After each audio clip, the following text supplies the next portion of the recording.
Very warm welcome to the program. Now then, open endorsement of the presidential candidate of the Labour Party, Peter Obi, by former President Olusegun Obasanjo has been received with mixed reactions by the two leading parties in the country, the governing All Progressives Congress and the People's Democratic Party. The former president in the New Year message described Obi as his mentee and said the former Anambra State governor has an edge in the 2023 elections. But the Presidential Campaign Council of the ruling All Progressives Congress described Obi's endorsement by Obasanjo as paperweight and of no consequence, concluding that the former president hardly has strong electoral value. Also, the PDP Presidential Campaign Council says whether the former president likes it or not, Atiku will be president in his lifetime. Meanwhile, a former federal lawmaker representing Kaduna Central Senatorial District, Senator Shehu Sani, has asked those who could not get former President Obasanjo's endorsement to seek the support of other former military heads of state like General Yakubu Gowon, General Ibrahim Babangida or General Abdulsalami Abubakar. According to Obasanjo, his decision to throw his weight behind the former Anambra State governor was arrived at after several interactions with the major contenders in Nigeria's 2023 polls.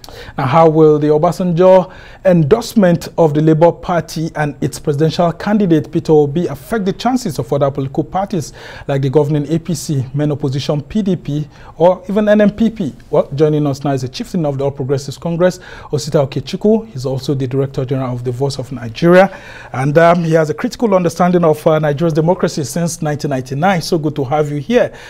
Of what consequences Obasanjo's endorsement for the governing APC? Osita. For us in the APC, we welcome speeches like that of elder statesman and former President Chief Olusegun Obasanjo. We expect more, as Shehu Sani said, of more endorsements. And there have been endorsements as well. Don't forget that the 2 days of barely 48 hours to our presidential primary of that APC, the northern APC governors wrote a letter to Mr. President on June 4th, to be exact, and said they will choose.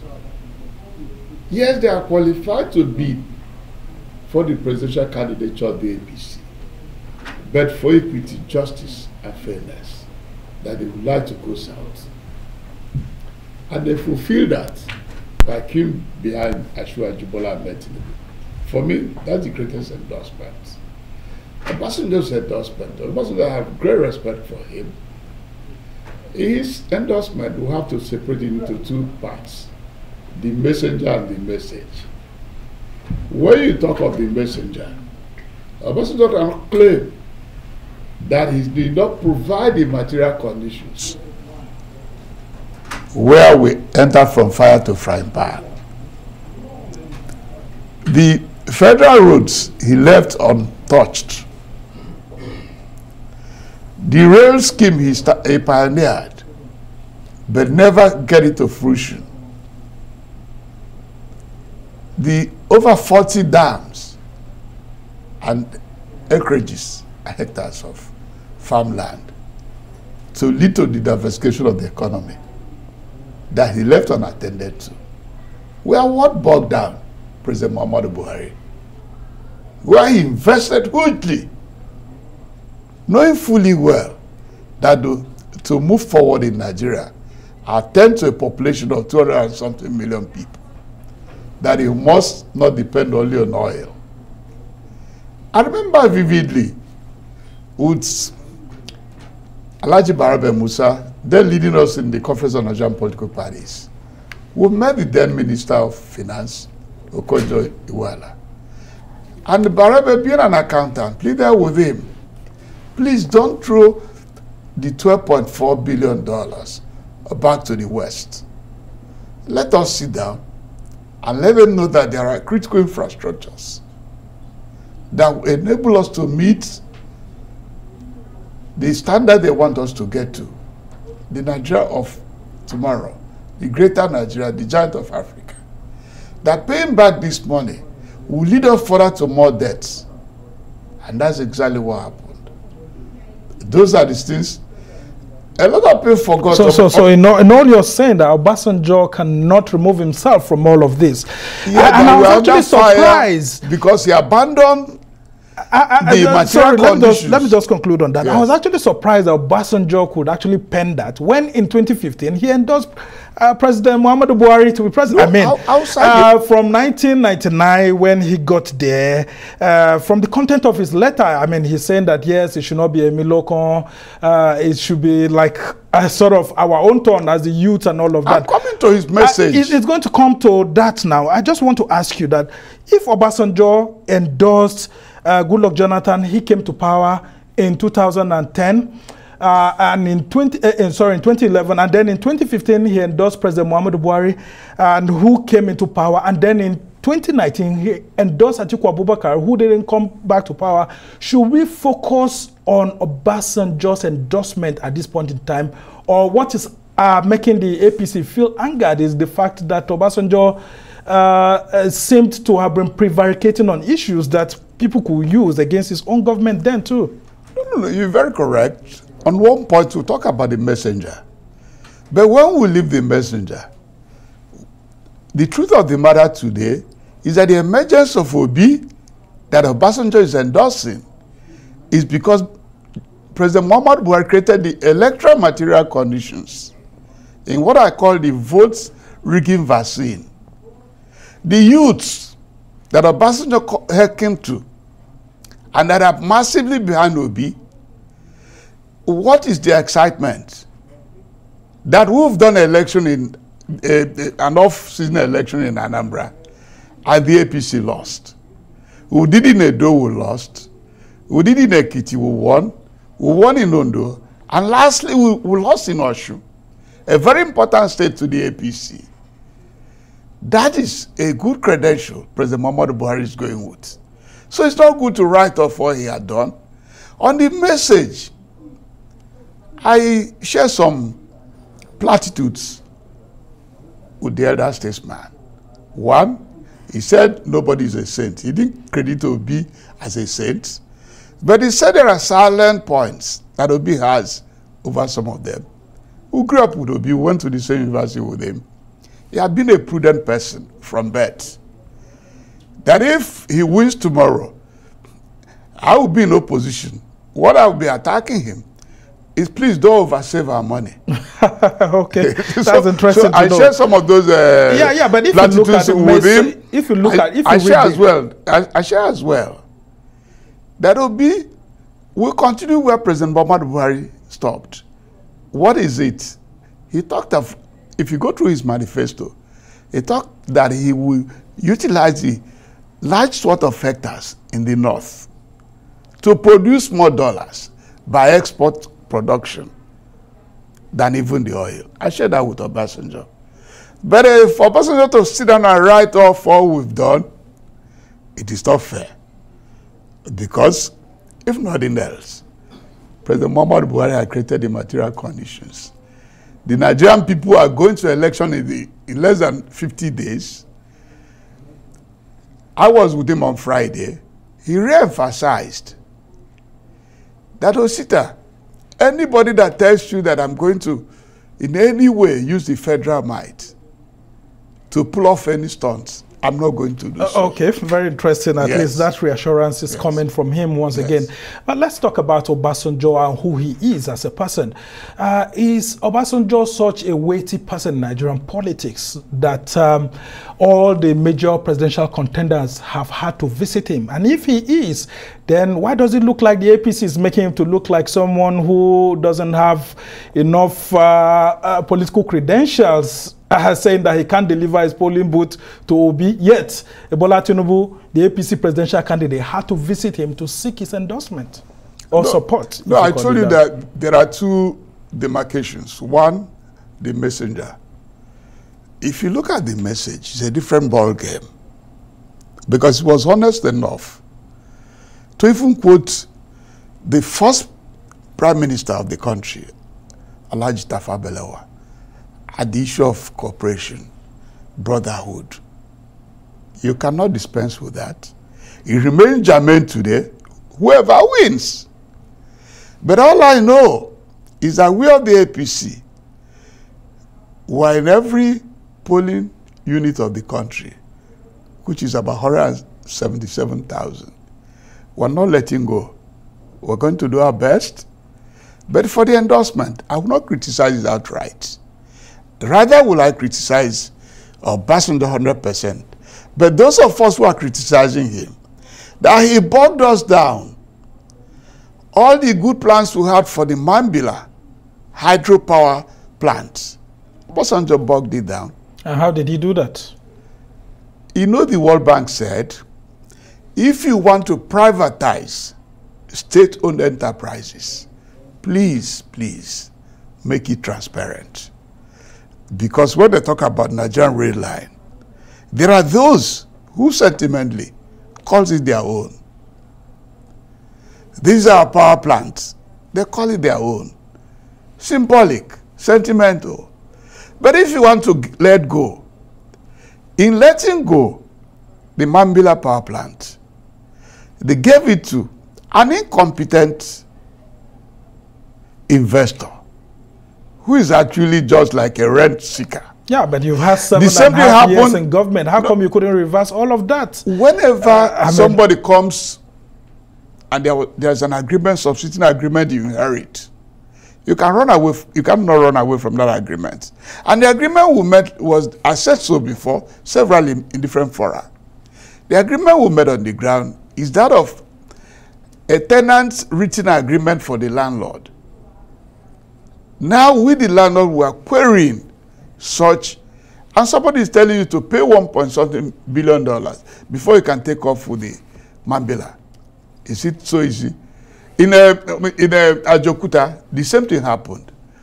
They sold it to an incompetent investor that at the end of arbitration and everything in England and everywhere, the federal government had to pay over $400 million. Mr. President mentioned it while he was in Kogi. So when you look at the drawbacks that pulled off the money from social services like education and health, and other issues that could have made life better for the Nigerian state and Nigerian people, and somebody wants to wash out his hand like a Pontius Pilate. In other words, that is where we hold has a hand in all that but has happened if he since 1999. that Peter Obi has some unassailable track records, I will not query that. Yeah, I mean, he's talked about character, he's talked about competence and all of that. Closely. When you hear Obasanjo asking Nigerian youth to take their country back, what comes to your mind? And can those Nigerian youths mobilize for your party? I mean, not just Obi alone. Is your presidential candidate working towards getting some huge chunk of those Nigerian youths? I don't know the exact numbers of Nigerian youths that are with Obi, but I also know that we have a large youth followership. I share with Obasanjo on the issue of the fact that power must come to the South, because it's not good for a northerner to hand over to a northerner. I asked one of my friends, I said when Obasanjo was exiting in 2007, Peter Odili, then a governor, who was aspiring to be president, was the godfather in the wedding. Bishop Kuka, then Father Kuka, administered to Obasanjo and his late wife, Stella.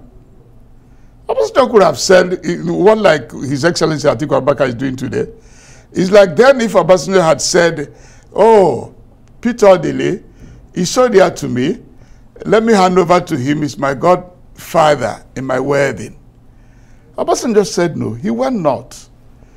So, on the rather that Obasanjo is talking South, I don't have anything with anybody who is supporting that zoning rotation convention. Yeah, and the talk is that Obasanjo has always been very emotional when it comes to the issue of the Southeast. Even is not the only one. Specifically, even he just wants a Southeastern president, a Nigerian president of Southeastern extraction. And in all of these years, he has been trying to curate that process, but it hasn't materialized.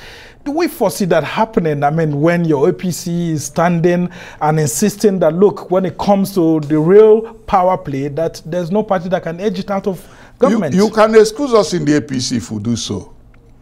The group you will not excuse is the PDP. Because in 2003, the late Chubo Kadibo was vice presidential candidate to President Muhammadu Buhari. And we went around the whole East and told the East, look at where we're going. He said, they still voted for the PDP. And even the spokesperson for the PDP Presidential Campaign Council, they have told us that in the inner recesses of Atiku's mind, he also wanted a micro-zoned presidential to the southeast. But the flimsy excuse they are giving is that he was weak. You don't ask yourself. If he had deployed his war chest and his energy that he used to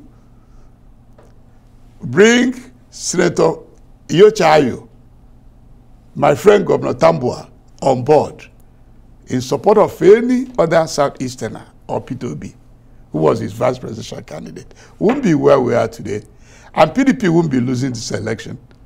Because the contest at the end of the day is between APC and Labour.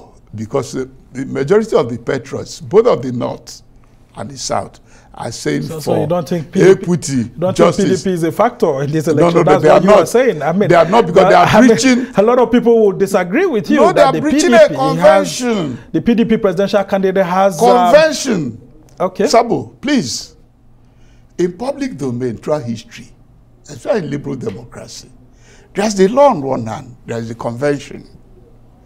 And that ligament that the convention provides is that, please, where we are today in the country, after a southerner has been president for 8 years, it is going north for equity, natural justice, fairness, so that the country will remain one. Because if the country is not one, nobody will become a president. You can't be a president of no country.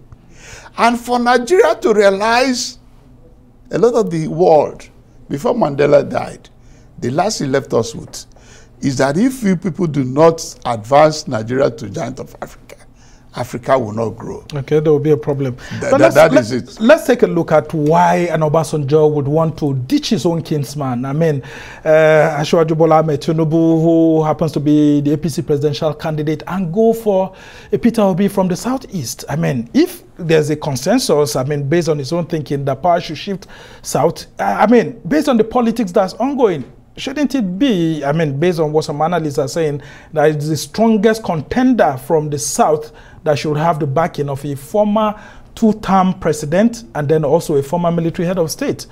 Is Obasanjo committing a political suicide by taking this decision and pitching his tent with a Peter Obi? What you should not forget, that the most sophisticated elite group in the country are two: the northern elite and the Yoruba elite. Don't forget that even during the Civil War, people like Soyinka nearly paid their spring sacrifice, even in the so-called Iboku. So please, don't take the Yorubas or the North. You meet the Hausa man and think that they are in a dormitory, that you're going to pick all that they have, unless you meet up with their fundamentals. Those fundamentals are key to the sophistication of the Hausa and the Yoruba people.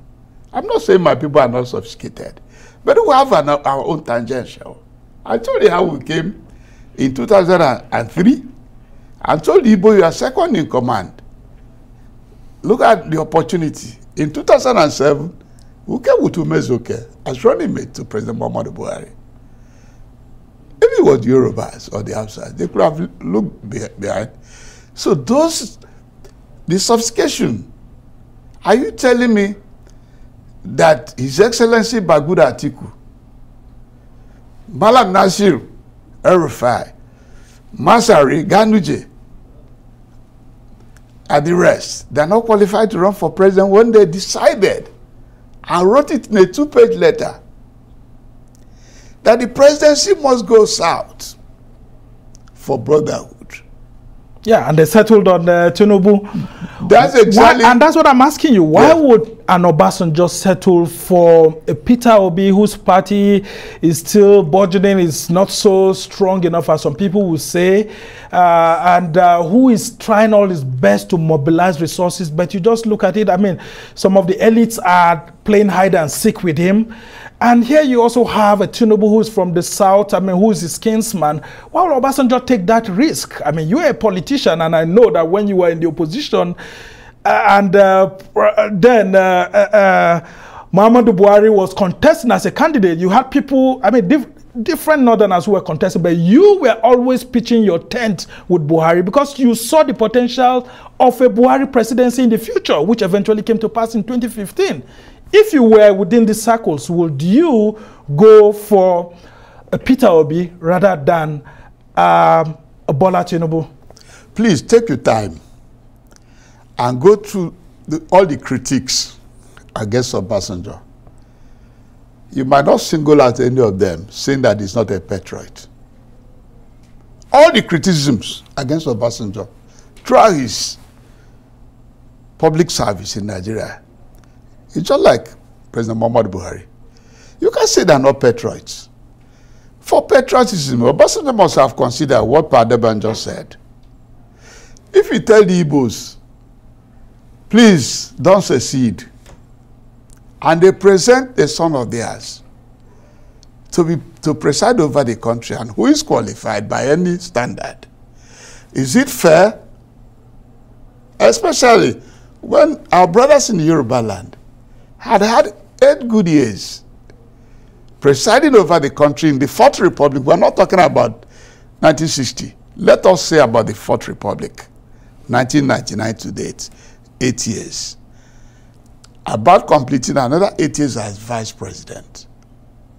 A lot of people are looking at that angle. Yeah, I mean, that's why Obasanjo whipped up those patriotic sentiments here and there. Patriotism should a lot of Nigerians... Patriotism is not sentiment. Oh, okay, now, should a lot of Nigerians... Should a lot of Nigerians... For nationhood. Should a lot of Nigerians go with what Obasanjo, having been a former 2-term president of Nigeria and former military head of state, what is said in this letter and how Nigeria needs to come together and move together as one, quoting Tafawa Balewa and all of that? Do you think that Nigerians should give it a deep thought and reconsider the content of this letter and possibly, you know, provide some support to Obi like Obasanjo is doing?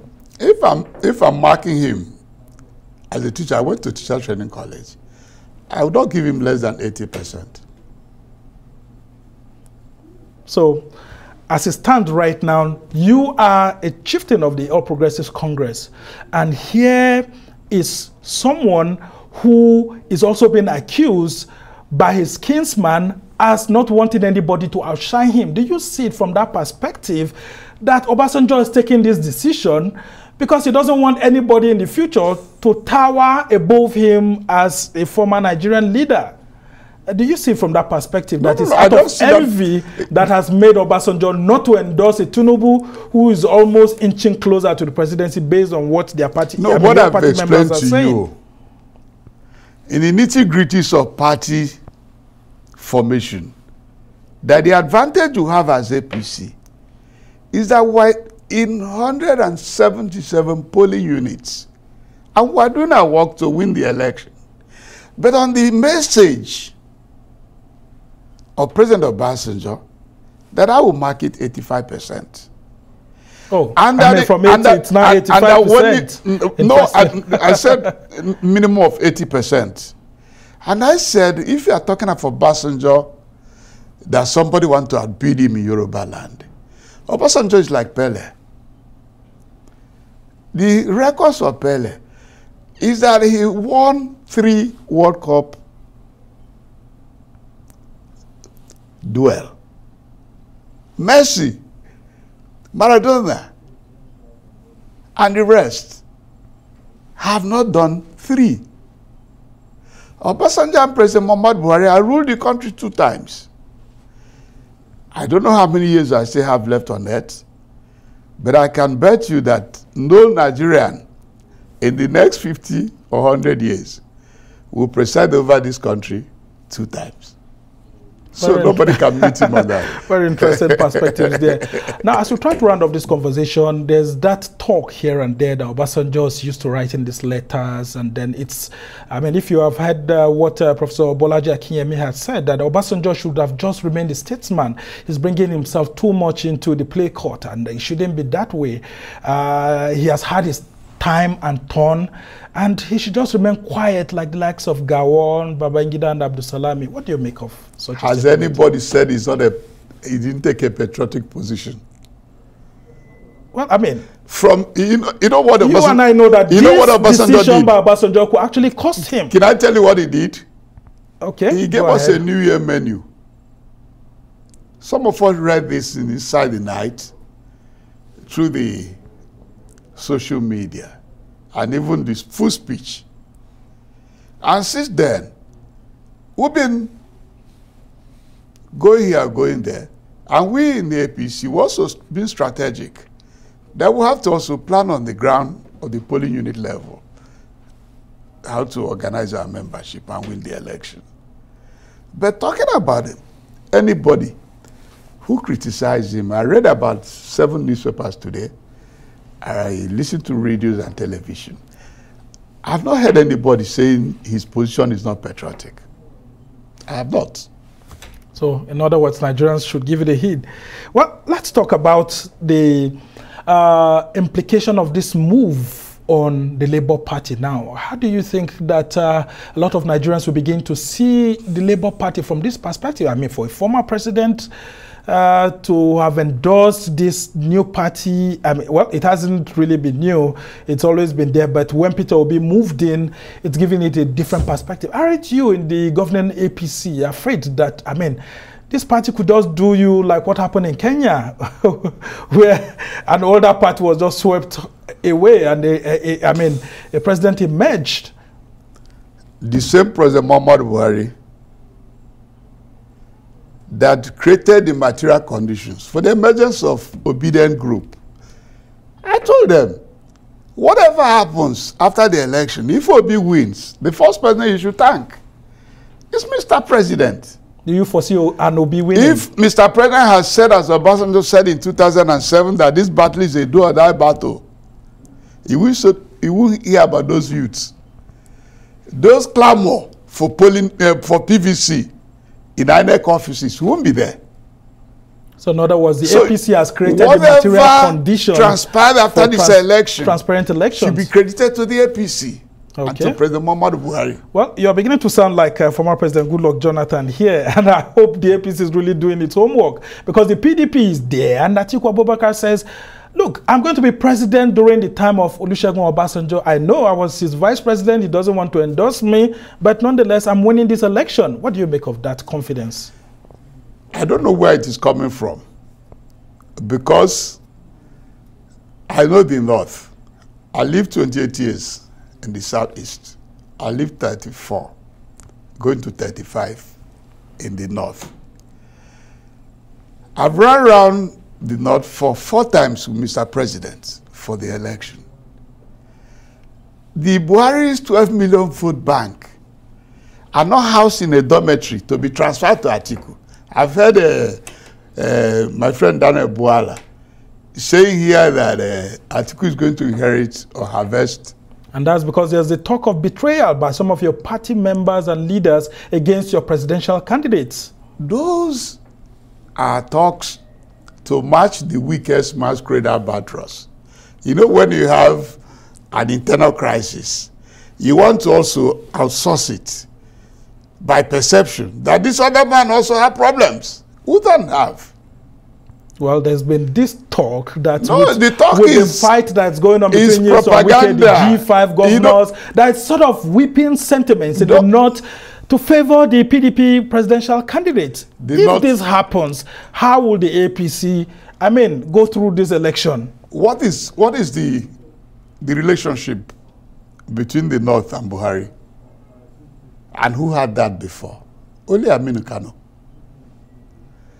The North knows that Atiku is not a mega scare. Well, Atiku is a wealth tax collector. He benefited from Intel and customs. They know him. The school he opened in Adamawa is charging fees above those. The North could have looked at him if his school was pro the poor. I think we know his engagement had not been pro-poor. So the North will quarrel with you if you fail in those small indices. The North takes it serious. That's their bond with Aminu Kano. That's their bond. All right, as we just try to round off this conversation now, you are from the Southeast. With this endorsement by President Olusegun Obasanjo, how do you think Southeast leaders will begin to take a look at Peter Obi? Do you think this adds up to his credentials, and maybe some of you who are big masquerades in the APC or PDP will begin to have a rethink of maybe, providing some sort of support to Peter Obi stiltily or something like that? Please, try to win yourself from the old order, where the warlords will gather in the local government during the collation center. If 1,000 people voted and there are remaining 7,000 voters that didn't participate even, they will add 5. That's the old order. The new order is not more about the warlords. It's about those who care about the country, who are going to the polling booth, even after collecting your money. It happened in Oshu. All right. Who told you we didn't share money in Oshu? The APC shared money, the PDP shared money. So, right. But they went their own way. It's so good to know. Osita Okechukwu, we must thank you so much for providing us an insight into the mind of former President Olusegun Obasanjo and the reason for his decision. I think one good thing I'm taking away from this conversation is that you've said that Obasanjo was very patriotic in his decision to write this, and it's left for Nigerians and of course the voters to make up their minds on election day. But we must thank you so much for being on the show. Osita Okechukwu is the chieftain of the All Progressive Congress, Nigeria's governing party, and of course he's the Director General of the Voice of Nigeria.